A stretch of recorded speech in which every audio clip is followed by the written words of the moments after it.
Okay, so hello once again. As for today's lecture, we're going to consider the unit testing.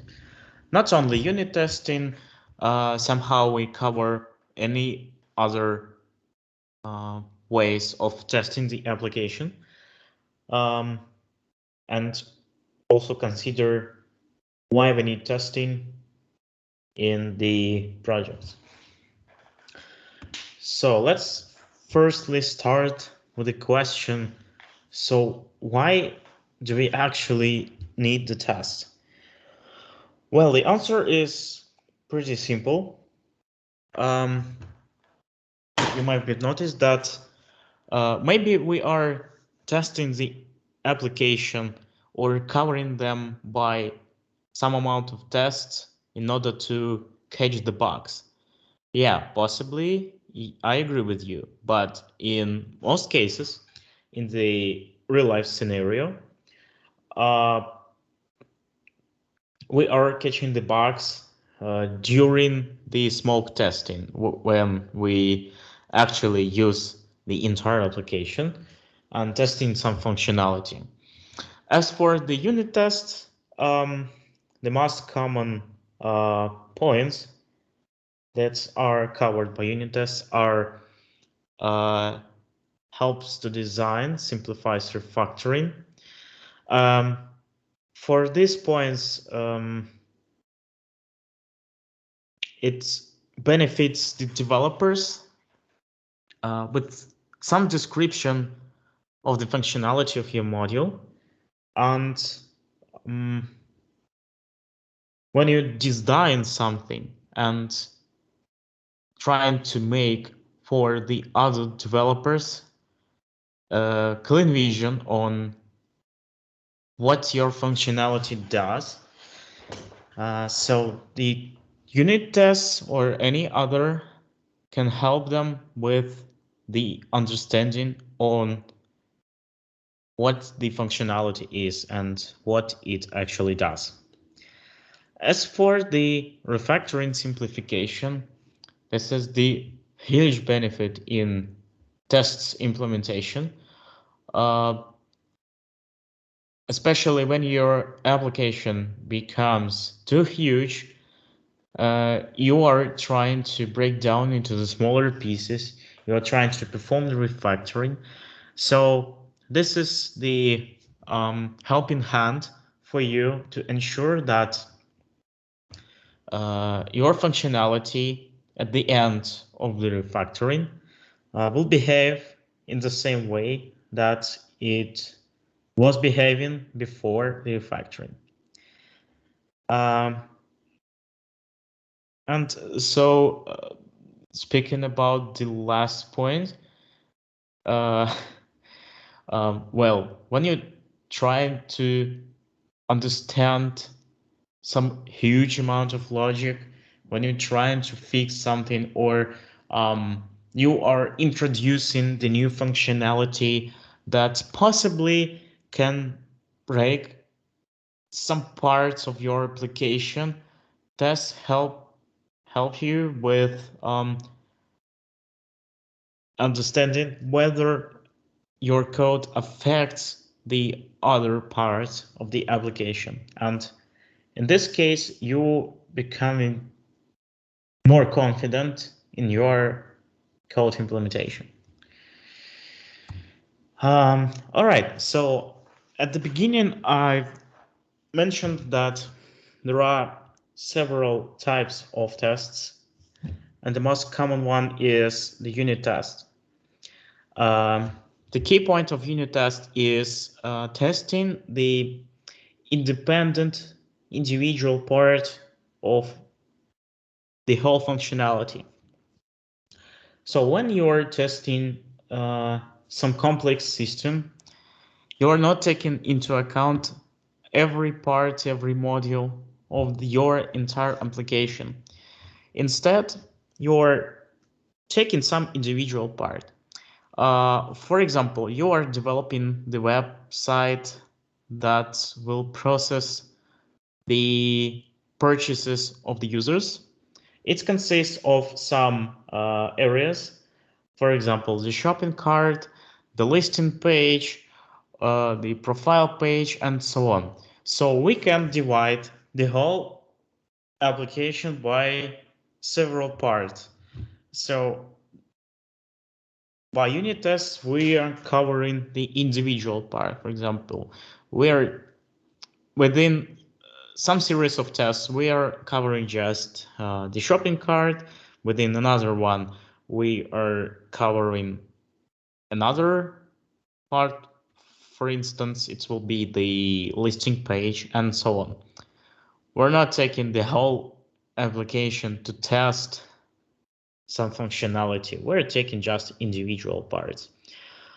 And when we're testing something, we have some inputs.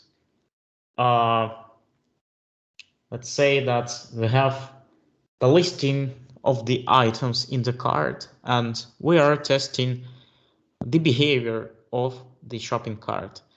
It can contain the empty state or the state, which means that the shopping cart consists of several items. So by the unit tests, we are defining some set of data which will cover all the conditions. So what should be tested within the unit test? First of all, is the business logic. According to the requirements that are given to some bunch of features. By dividing the application by components, we're taking into account every single component and we are testing them.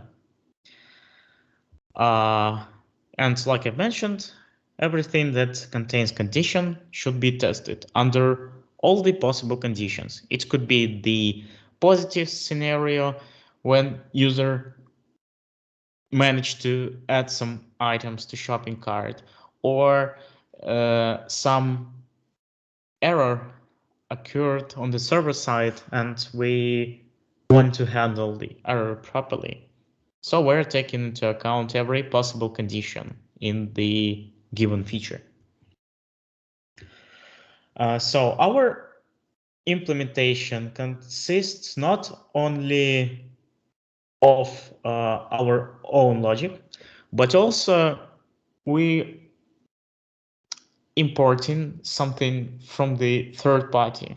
It can be any other models, any other functionality which is implemented by other developers, or we can manipulate with remote data by sending requests and so on. So all these third-party accesses should not be tested and should not be involved in the unit test, because unit test is about the individual testing of some independent part. About the trivial code, I think it's pretty simple, because if your method is just a getter or setter and so on, it should not be taken into account while unit testing, because you know the exact result. And as for the code which will result in which not result in not determined result, could not be tested, because the output of the code isn't explicit, so we're not able to test this. Okay, moving further to other types of tests. One of them is the integration test. It's about testing the bunch of models which are connected together to make a series of tests of some functionality to observe how this functionality behaves when we link some dependent modules together. So while in unit tests, we are just testing the individual part. So integration tests can perform the tests of the application by testing the several modules. And the functional tests. It's we become to the manual testing, and in functional tests we are testing whether or not the given flow, the given requirement satisfies the required behavior. And speaking about the manual testing, there are some testing requirements which are called the test cases. Within the test cases, we're describing the some steps to how to use the functionality, how to test it, and we performing the test cases from start to finish. It's about the manual testing. And if we will look at the test pyramid, we will see that unit test is the first, is the base of the entire pyramid, and the functional test situated at the end of the testing pyramid.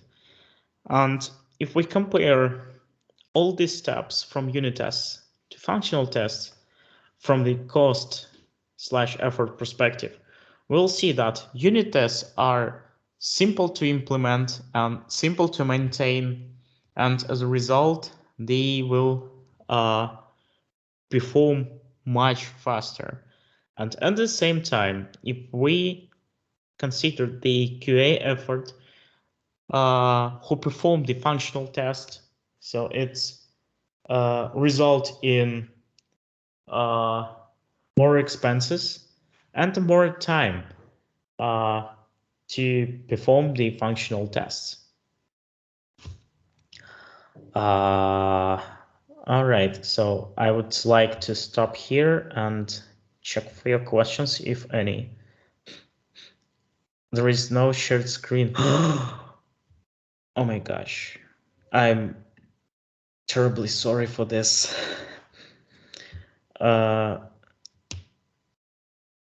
So can you see my screen now?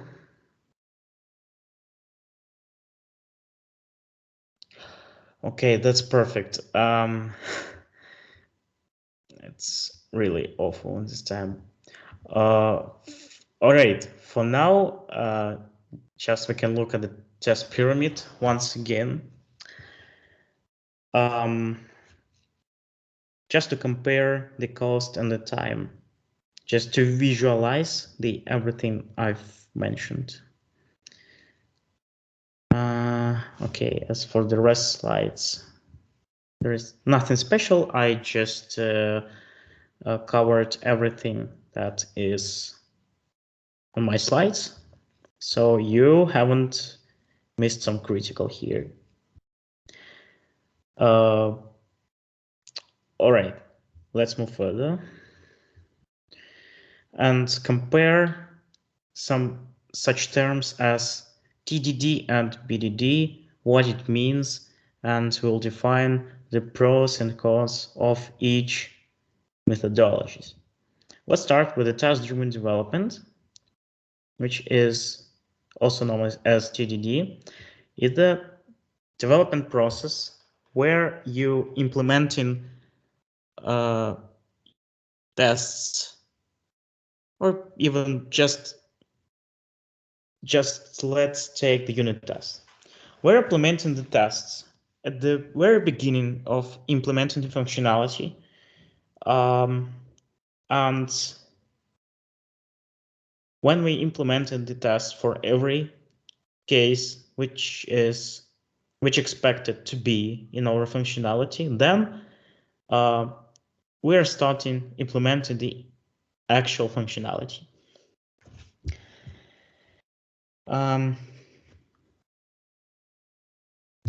So let's have a look at the whole entire cycle of the task-driven development. Like I mentioned, first we are writing a test, and then we implement some piece of functionality. So if our test fails, perhaps our code needs to do some modifications. And we refactoring or editing our code till our tests will not fail. Another way of testing while developing is behavior-driven development. It's like a general process when you consulting with people who possesses knowledge about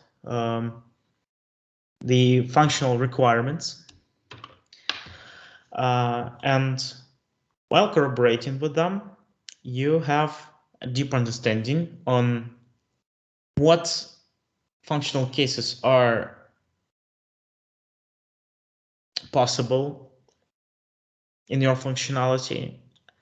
And based on this knowledge, you are performing the implementation. So let's compare the two ways of testing of driven development methodologies. First, let's consider the focus. During the TDD, we're focusing on the code quality because we are implementing the test at the very beginning. And during the BDD, we are just focusing on the functionality, and then we can just cover our code by the tests. So the test cases for the testing, if we consider the DDD, are written by developers, and as for the BDD, the test cases are written by the product owners or BAs or QAs or any other stakeholder. So while implementing some new functionality, from the BDD perspective, sometimes it's not quite clear what exactly went wrong, and we need to spend some time during the investigation of the problem. So DDD doesn't possess some this point. Speaking about the testing during the TDD is fast because we are testing by our unit tests, which are just simple functions. Speaking about BDD, the test time is slower because we use the stakeholders for testing. We use the knowledge from the stakeholders to test our functionality. As for the coverage, we can covering the full function set by the PDD because it's quite simple to test, but it consumes a lot of time. As for the TDD, sometimes it's really hard to achieve the 100% code coverage because of some pitfalls. And any other points in comparison with two ways. But this is, you might be noticed that TDD doesn't possess any pitfalls, and this is a standard in development. But in real life world, I haven't noticed any project that will stick to the test-driven development. And in most cases, it will stick to the BDD because it's more simple to organize. And if you will use the TDD, you will lose the flexibility in implementation because something can be changed in the requirements, and you need not only to change the code base, but you also need to reflect the changes in the tests. And if you just implemented the functionality and then writing the unit tests for the functionality which is ready and tested, I think it's more simple. So in practice, in most cases, TDD is not the option, but you need to know that something called TDD or test-driven development exists.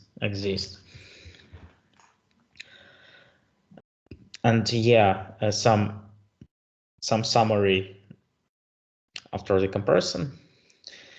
So in the PDD, you're just communicating with stakeholders who knows how the functionality should behave, and in TDD, you are responsible in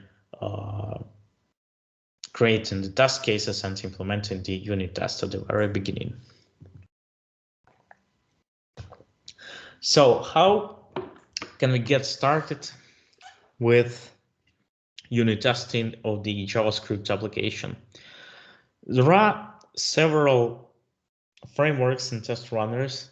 Some of them are Karma, which is the test runner, and Jasmine, which is the declarative test framework. But the most simple solution, if you want to start with unit testing, is the Jest, and the majority of JS projects use Jest. So to get started is really simple.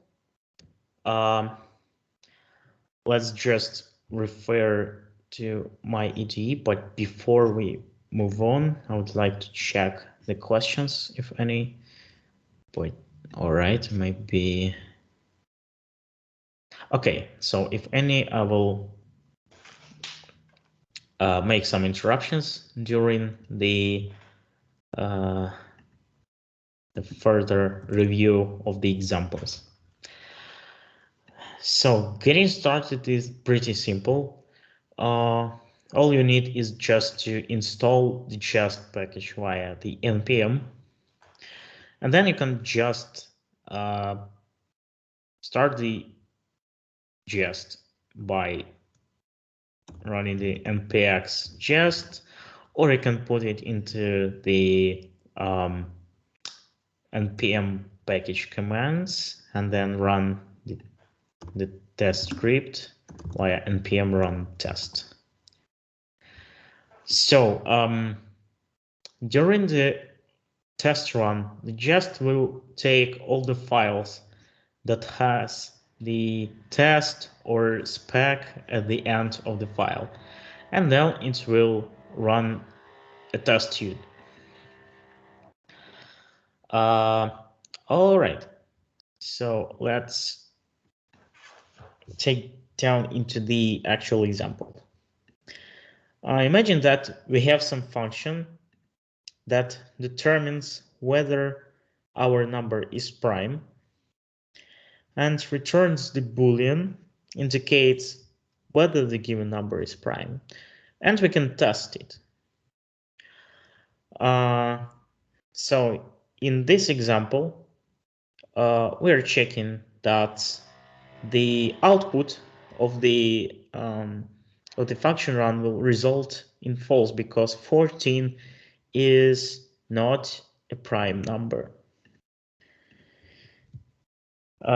So we can do some other example. For instance, I don't know, 13. And we'll try to run the test once again. And as you can see, our test failed because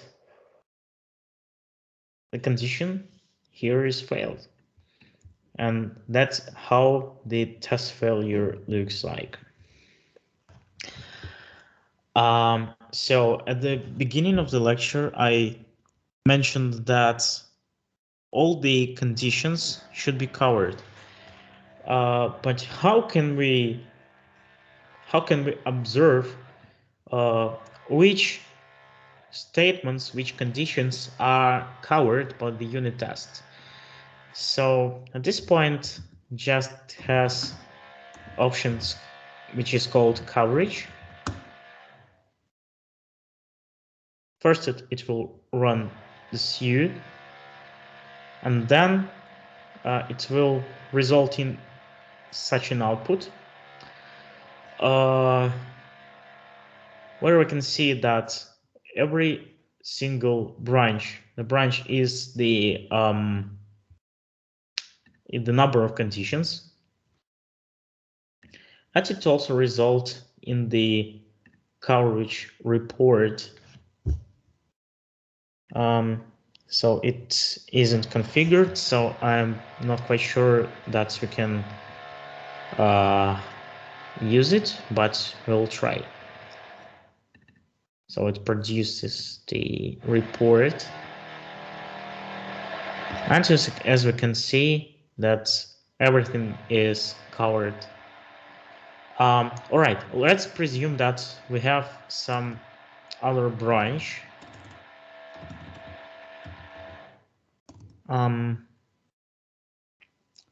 that will never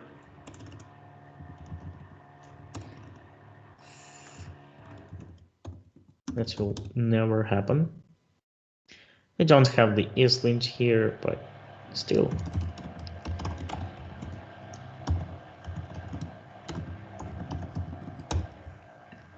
Just for example.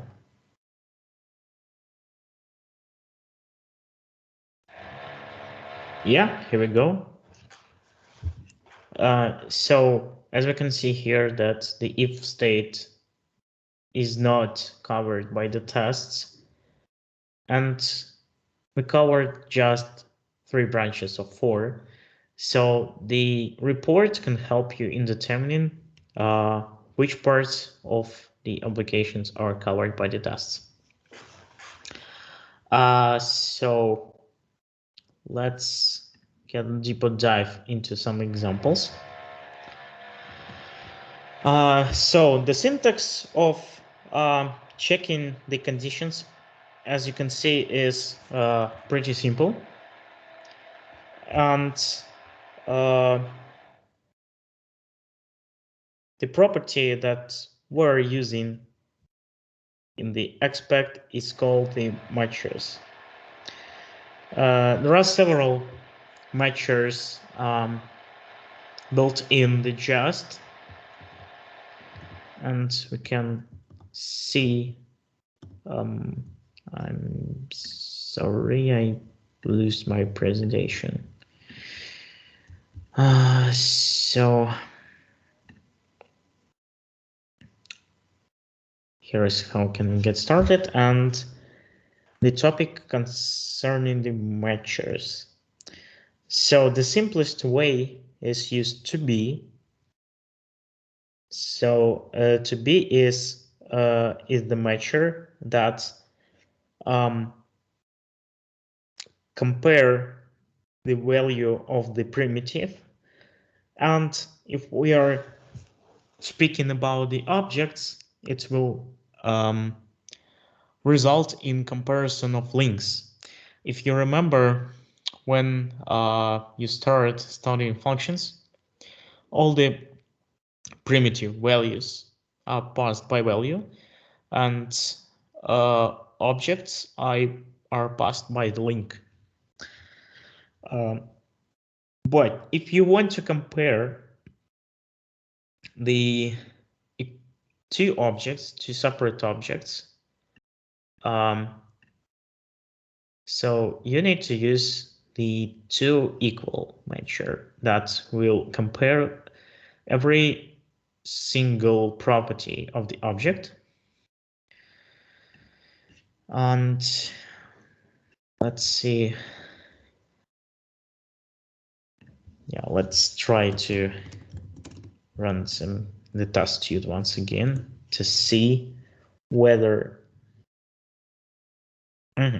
So let's see. The example with to be, this condition fails because to B is not about the deep equality, it's about the object link comparison.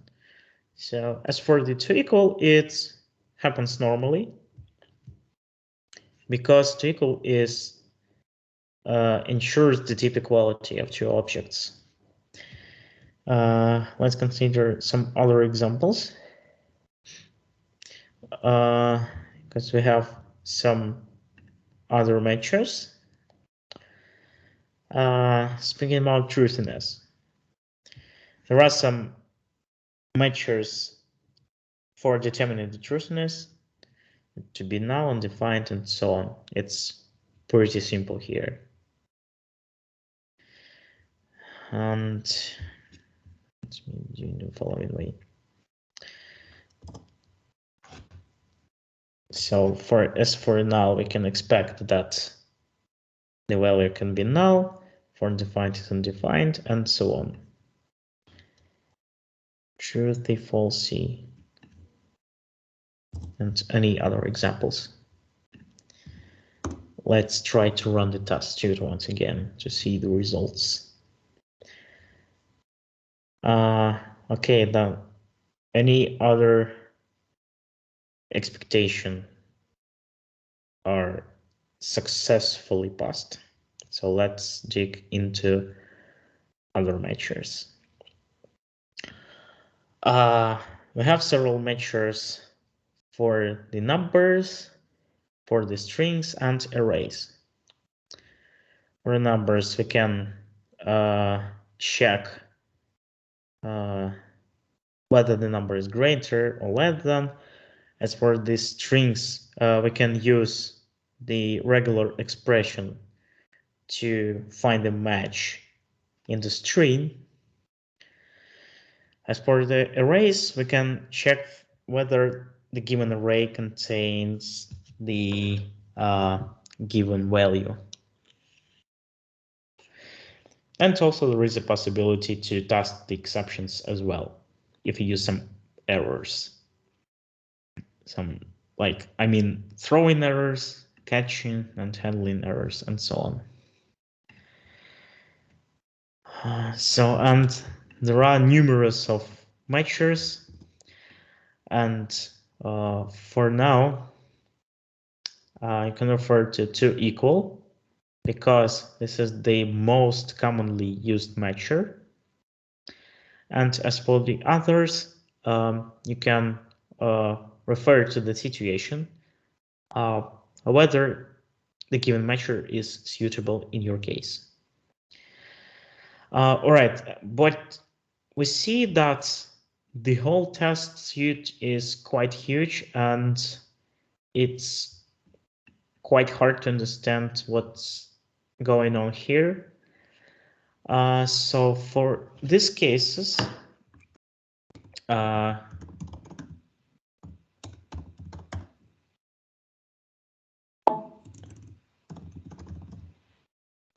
we have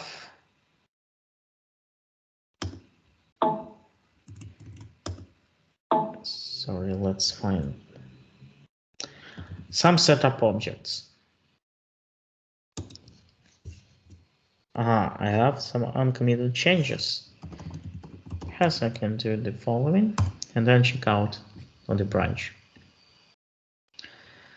Okay, so let's refer to the new test suite. So again, we have the module for determining whether the number is prime. But now the test suite looks more clear for us because we are defining that we are testing a single function is prime, and we can do the following. And then we are testing some sort of conditions. So the 3, 11, 12, and so on. And so we're defining that the whole test suite is about one single function. So by the usage of describe, we are telling that we are going to perform a series of tests under a single module. So let's try to run it. Okay, so something goes wrong here. So let's figure it out. Travels. All right, let's just. So the error is in the file's traversal. But okay, let's figure it out what's going on. Because by default, the just traversal mechanism will try to find the files with the test or the spec suffix. We have such a suffix, but something is wrong here. But anyway, we can create a configuration file where we can define which files we should cover when we use ingest.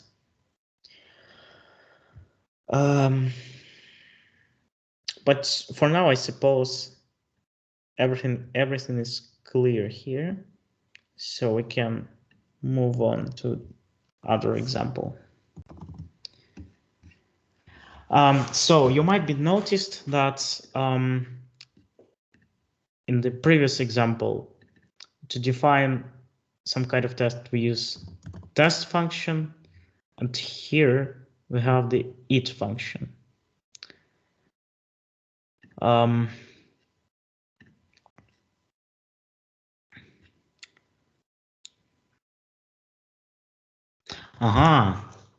see that there is no package.json here on the branch, so I think that's the problem. Okay, let's create a new one. So it will fix all the issues in our case.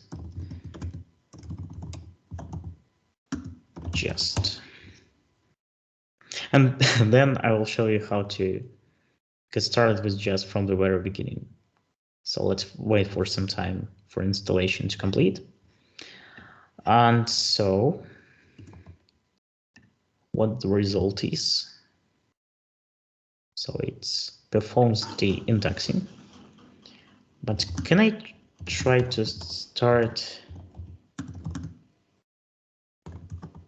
the tests? So we don't have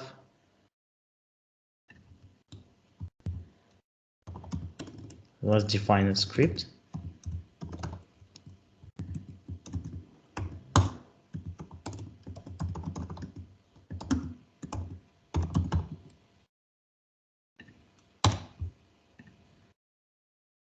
And try to no test specified. But why the package.json is too long? Okay, understood.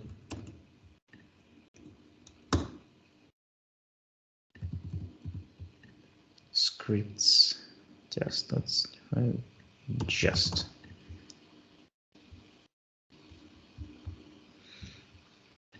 And remove the property from here.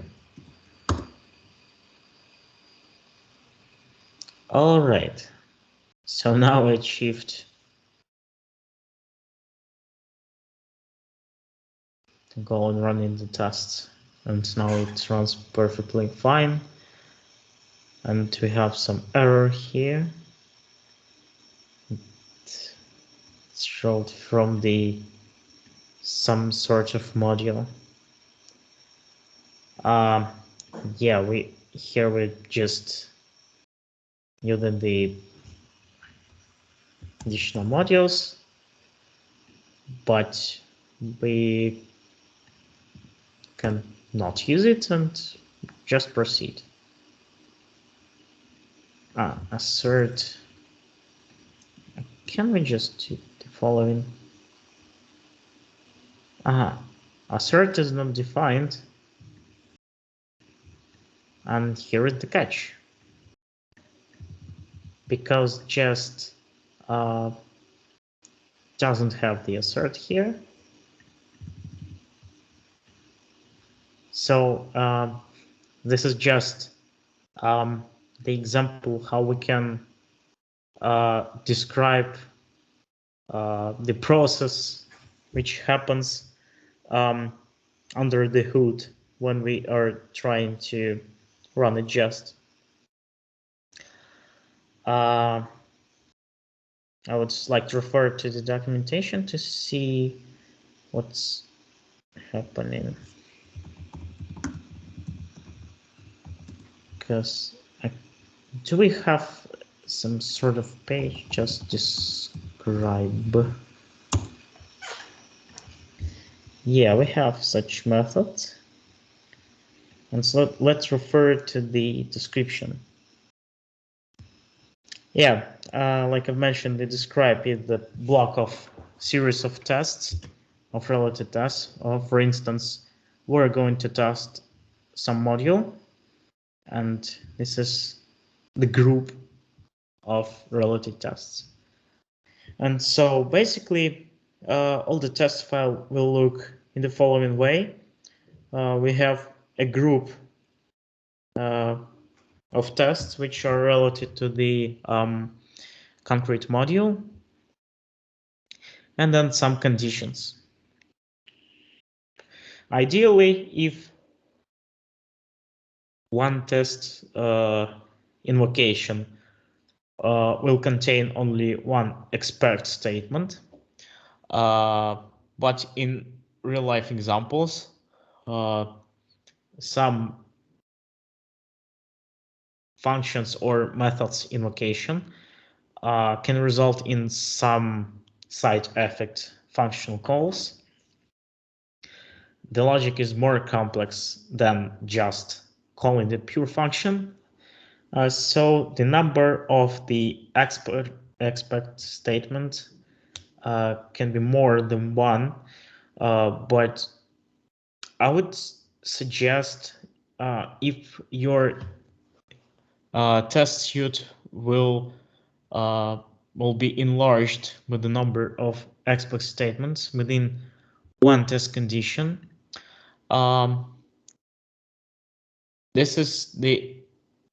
That's about the time to think over the code refactoring for code simplification. Okay, no questions so far, so we can move on. We have some additional examples here. So this is describe example. Let's refer to another branch, which is just setup. Okay, since we haven't had the package.json file, maybe, or we can just roll back the changes because it will be more simpler because something went wrong with package.json. Okay, let's see what we have here. And here we have some function as a constructor, or just simply, let's just say this is the class with numerous methods and properties. Each property performs some sort of logic, and we need to cover this by the test. So let's refer to the test file. So we consider that we have a describe function that is for grouping the tests. So what we have? This is the function. Yeah, okay. We're describing the character. here are some tests related to the group, and we have new globals before each and after each. Actually, we have more globals, and you can consider it. So we consider the describe, and here the methods that are related to the test setup. As you can see from the names, before all and before each will be invoked before the test will be performed. For before each will be called before the invocation of each test. And as for the before all, this will be invoked only once before the group of the test will be performed.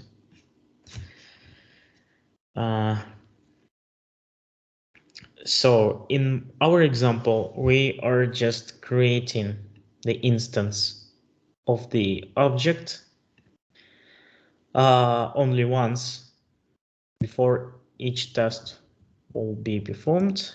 Let's try to run the test. Okay, everything is good here. So these functions will help you with the setup of some conditions or parameters before you can run the test suite. So it will benefit you in organizing the test files to make them more clear for other developers.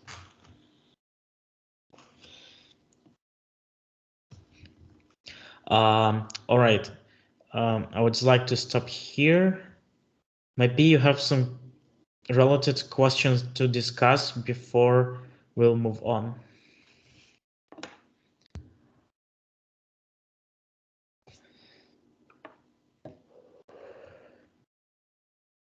All right, while you're thinking about the question, I would like to do some live coding. But maybe you have a question on so our JavaScript application is not only about the JS code, it's about the DOM manipulation and so on. So how can we test the DOM manipulation when you are inserting the element or inserting the text content or modifying the styles of the element? So here is the solution.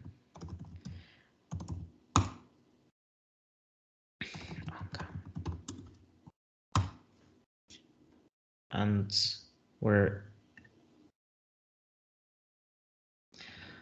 okay, imagine that we have some markup. This code will add a to-do item in our list, and we're going to test the functionality. The script is pretty simple. We're getting the elements via the DOM API, creating some new element, and when we click the Add to Do button, we are going to insert the new element with the name which is typed in the input. So we are getting the value from the input. So we're getting the value, and it will result in creating the actual to-do list. Without checkboxes, of course, but still, like an example. And so how can we test this piece of functionality with the DOM?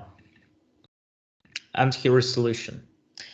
Because just uses the some kind of DOM implementation, so it makes us possible to test such functionality.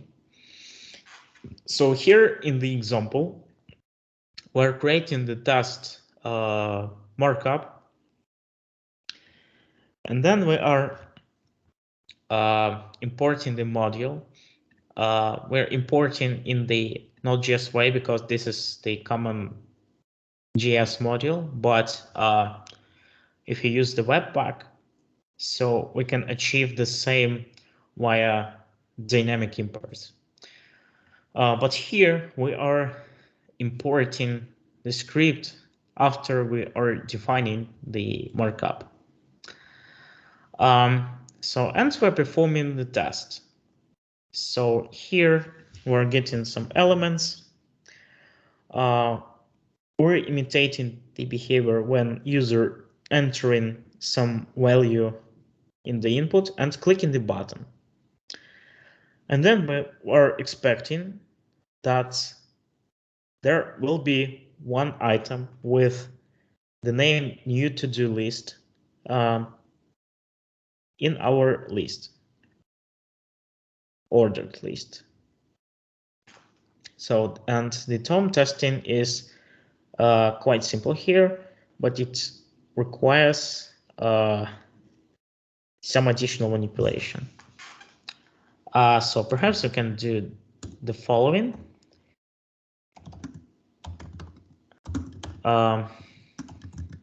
Just for us to make it more clear, we can define the group of tests, and in case we'll have some additional checks here, we can use before each or before all.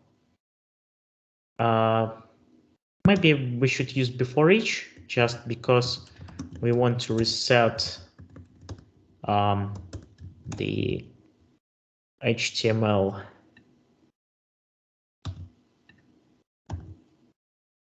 over and over again.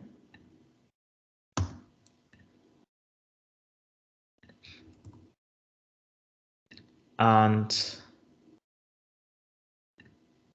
okay, so as for the require, well, are we going to use it? All right, so before all is the option here. But when the test suite, the test condition will be finished, our DOM will still contain the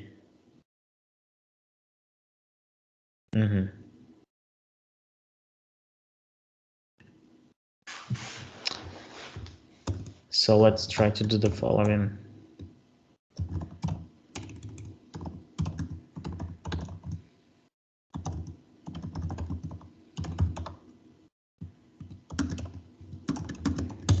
Just to check whether the element still presents in the template.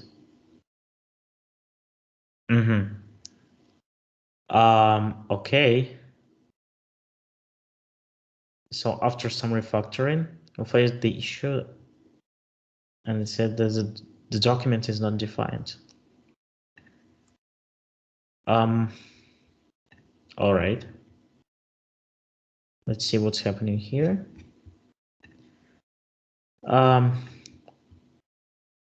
So maybe we can do it another way. Yeah, it will work,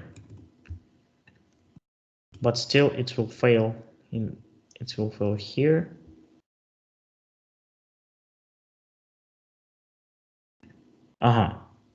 So now when we define the describe, we experience the problem when the document is not defined. Okay, so let's investigate a possible solution. Because here,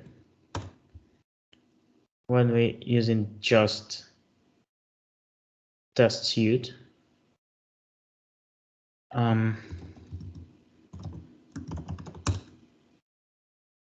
so maybe npx just well, something goes wrong here because when I was preparing the example, everything worked fine. But now it's not the case. Here, there is a suggestion to use the JS DOM as the test environment. So perhaps we need this. It's just for you because when I was implementing the unit test, I wasn't testing the actual DOM manipulation. I was just testing the classes. But if you wish to try the DOM testing, it will be helpful for you. Okay, so we can it's just DOM, but maybe it depends. Well, it depends on the version of package because I was reinstalling the dependencies. And if I'm not mistaken,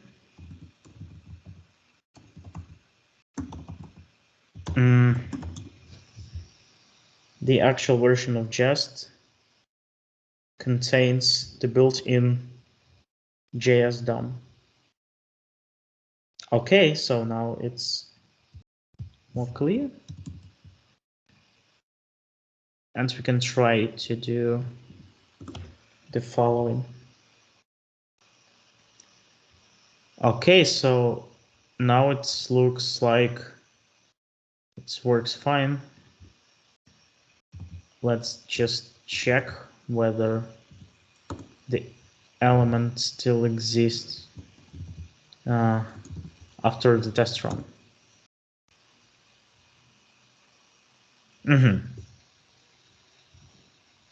Okay. So we need to require, as we can see, the template is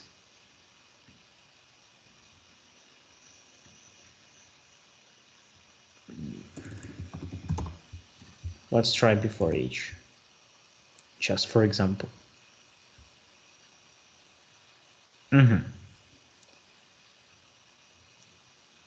Okay. Maybe it works fine, but let's try just to copy.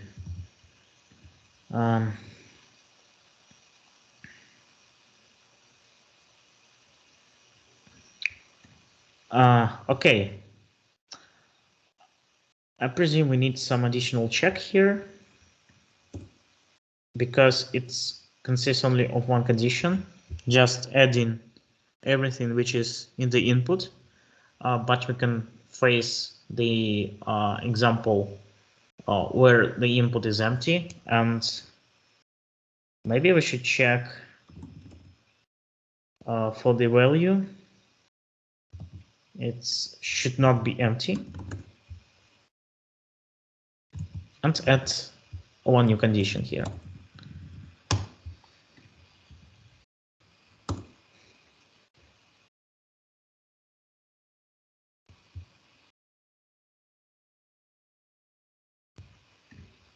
Okay, let's refer.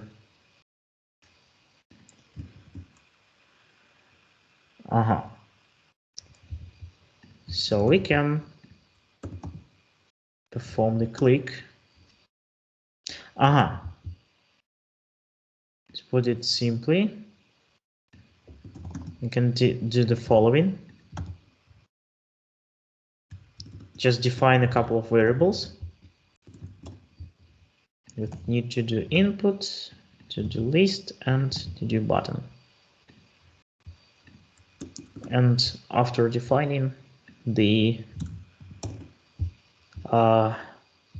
template, we can assign the variables as we are performing the setup. and we don't actually need any other declarations.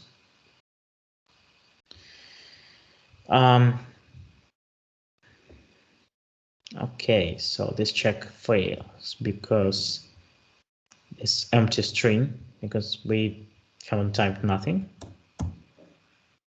Inner HTML, it's B2B falsy because the empty string is the falsy value. And so now everything is good. But to test whether we are in the right direction, let's just copy and try to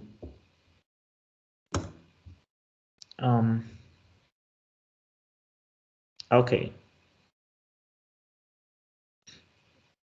So the due to-do list haven't appeared.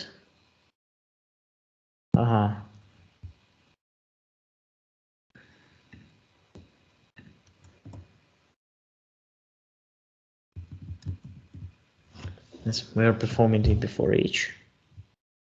Yeah, I know. So the first condition is good, but the second is not.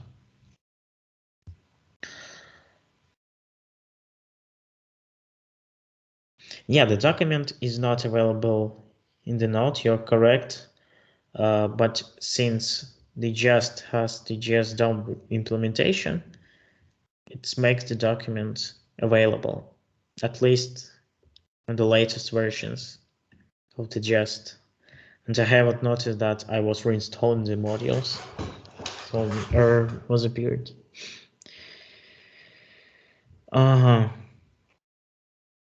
Okay, the simple solution here.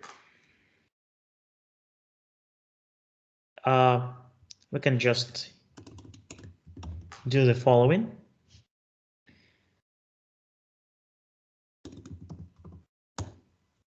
And after each hook, that will clear the to-do list.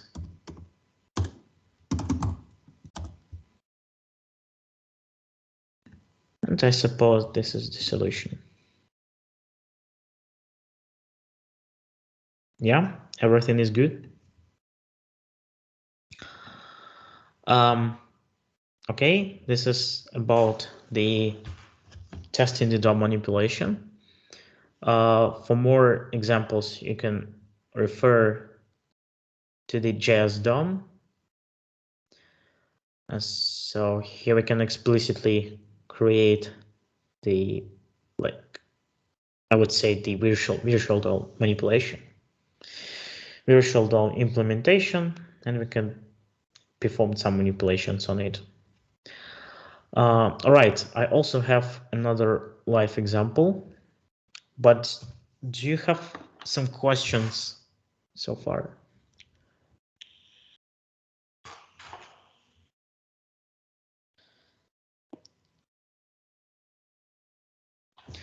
All right, I would like to do some new example, which mostly related to the third-party dependencies. But first of all, would like, well, we can commit the changes.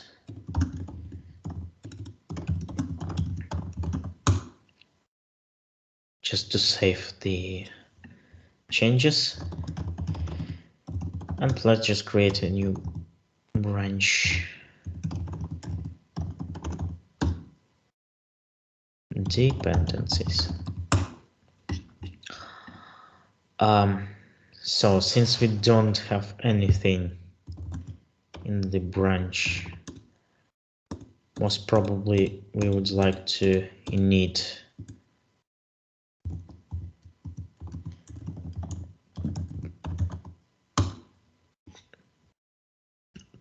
the package, and while it's installing, I would like to create. Let's imagine we are creating a sound player.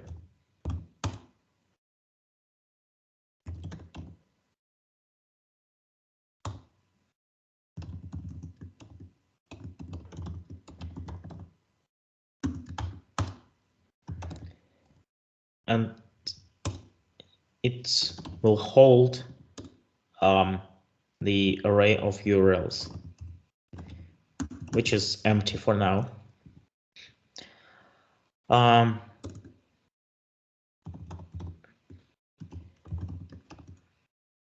We're going to fetch some stuff from the third party. Let's assume we'll create a sync method, which will or just impure promises. Well, why not? Let's imagine we are creating a request to some remote server. Let's say, just example,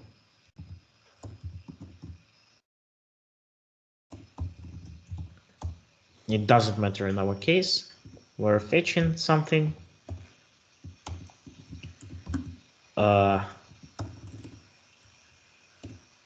We need to part the JSON.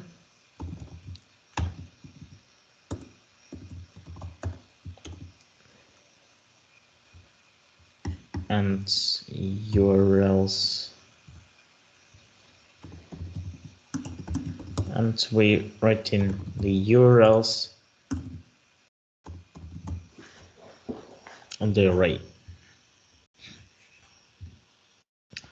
So like I said, the external request is the third-party dependencies, and we should not test it. While testing the class, we probably want to have some fake implementation of the fetch, but let's make some other condition. For instance, in case of failure, it will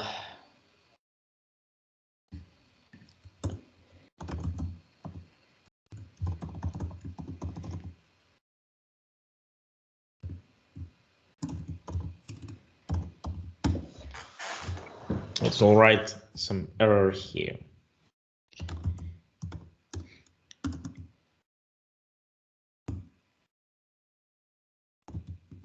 That's for example. All right, let's try to cover this by the tests. So the previous examples we have the test suffix, but in most cases I use spec.js.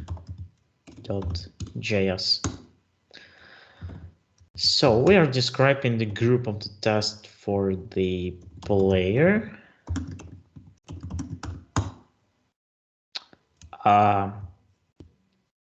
It's a good for start, or even sound player.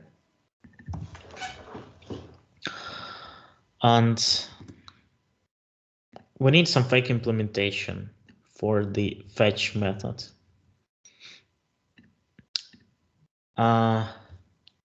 So since the well, how much dependencies here? But okay, we need some more implementation. Let's say that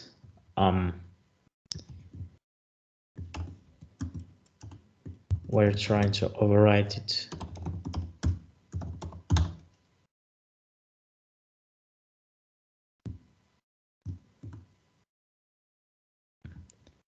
Have the mock implementation, and to create the mock function in jest we can use just fn.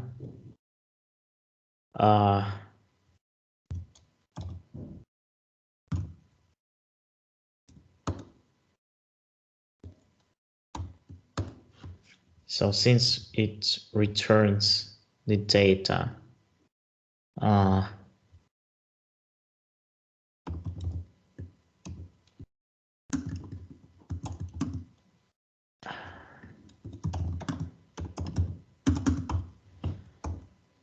one, two, three, four, for example.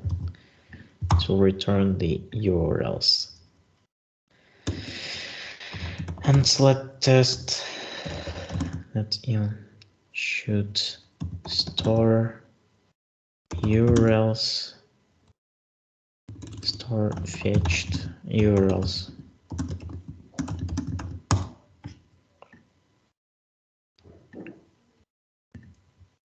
And we need some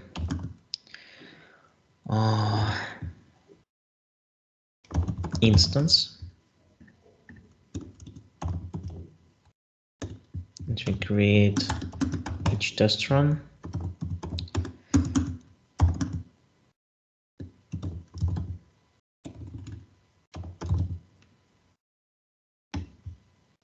Let's first import here.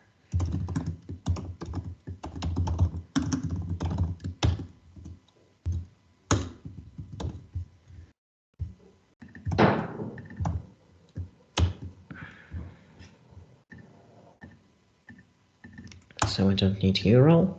We created the instance. Let's try to test it.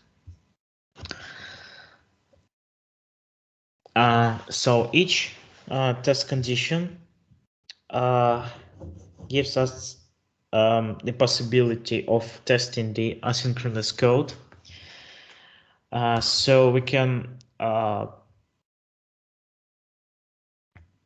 ensure that the test suite will wait for the asynchronous code before it will finish with the success result. To do so, we need a return statement here. Let's instance fetch fetch sounds.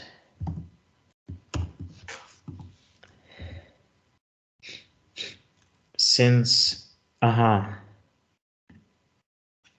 it's a promise, here we should return the promise resolve with the object.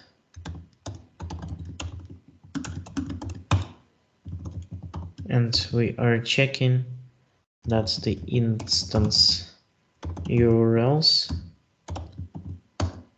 equals our array.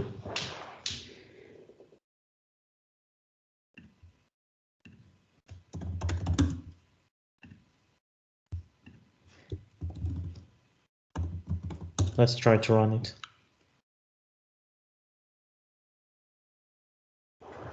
Okay, that it looks good.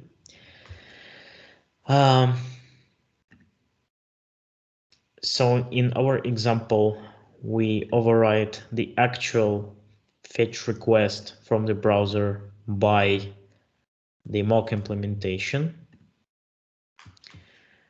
And it enables us to test the pieces of functionality independently.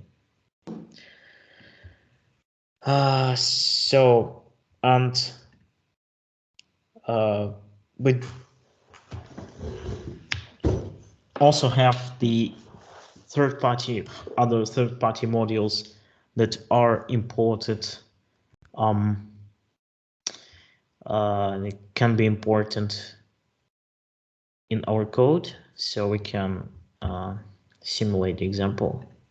Let's create some third-party module that will just some function.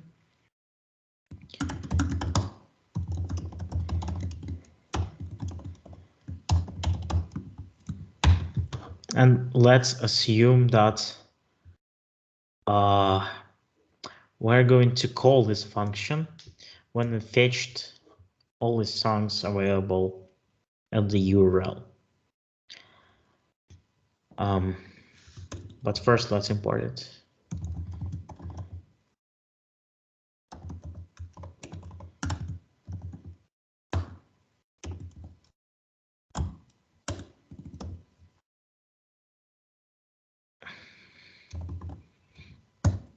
So this is the function.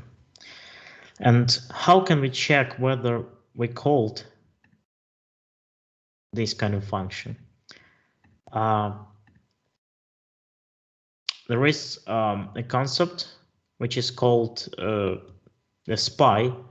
SPY is a function that holds this statement before and after the function invocation. It makes possible us for testing whether the function is actually called and with which arguments the function is called. So let's try to test it.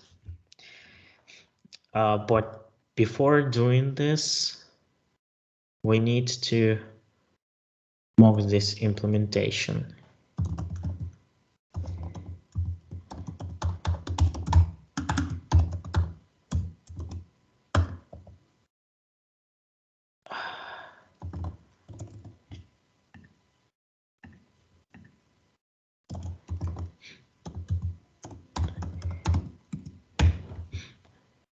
So the module main name in third party. So which property it has? Let's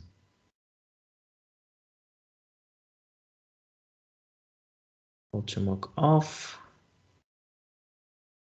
Okay, let's refer to the documentation just for your reference.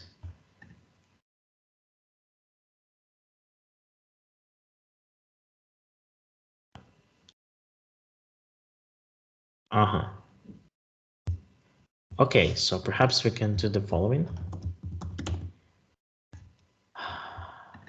Third party mock to have been called. This is another matcher. So the group of matchers for the SPY functions.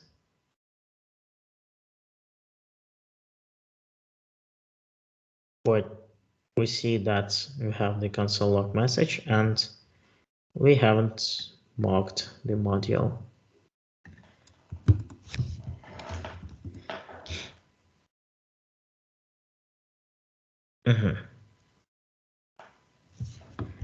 Cannot find the module. But now we found the module. Received value, but the mock function. So let's refer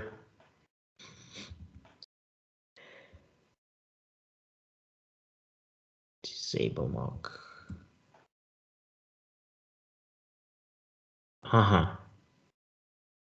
This mock function to return the boolean. So which any other properties we have?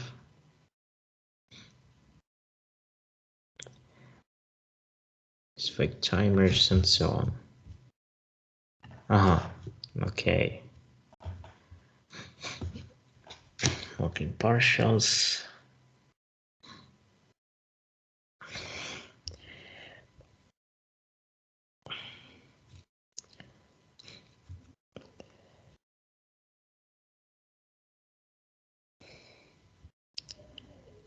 Mock the default expert and name expert foo.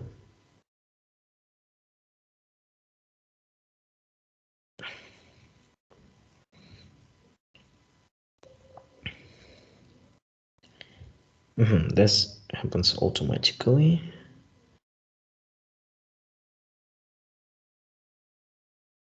Mock implementation. All right.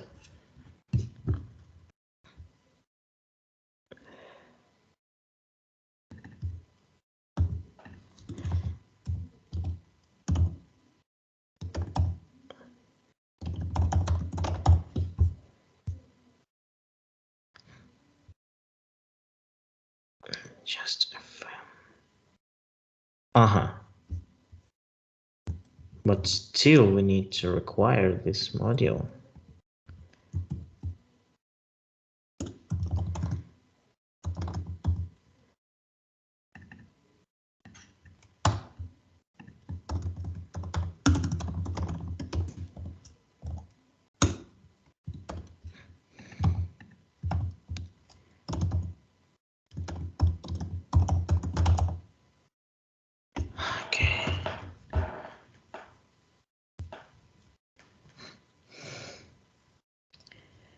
Yeah, I see that.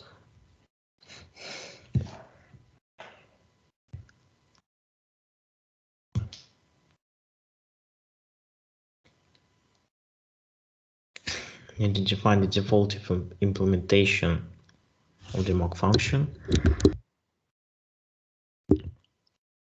and it's created from another module.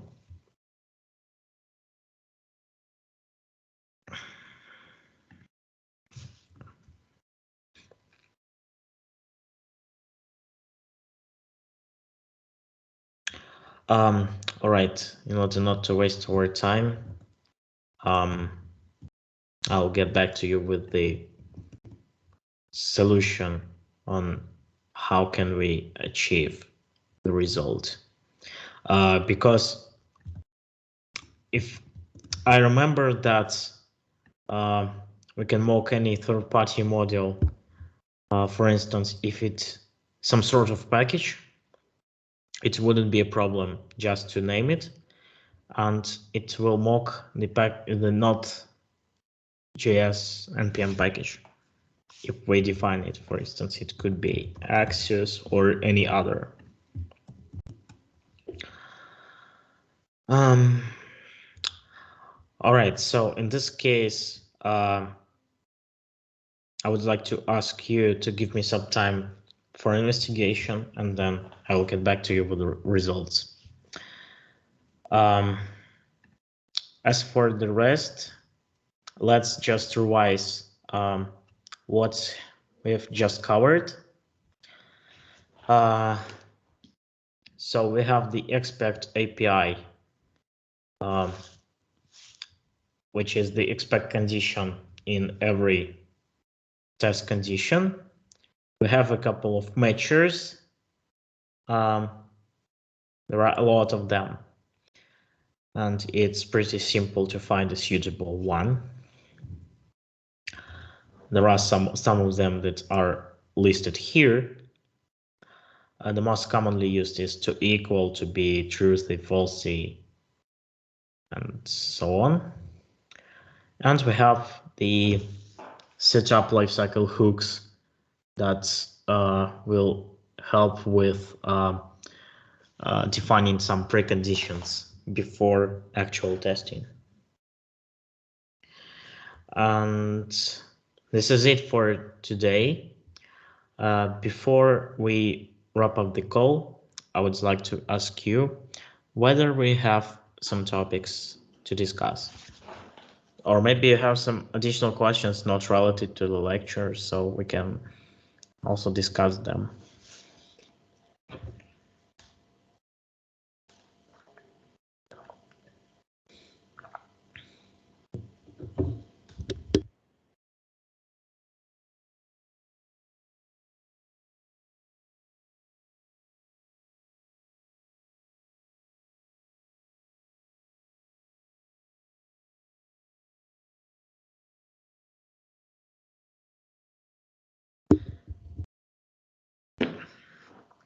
All right. In this case, if you still have or some question will appear, so you can reach me via Discord, and I will be glad to help you. As for today, this is it. Thank you for your time, and we'll see you later.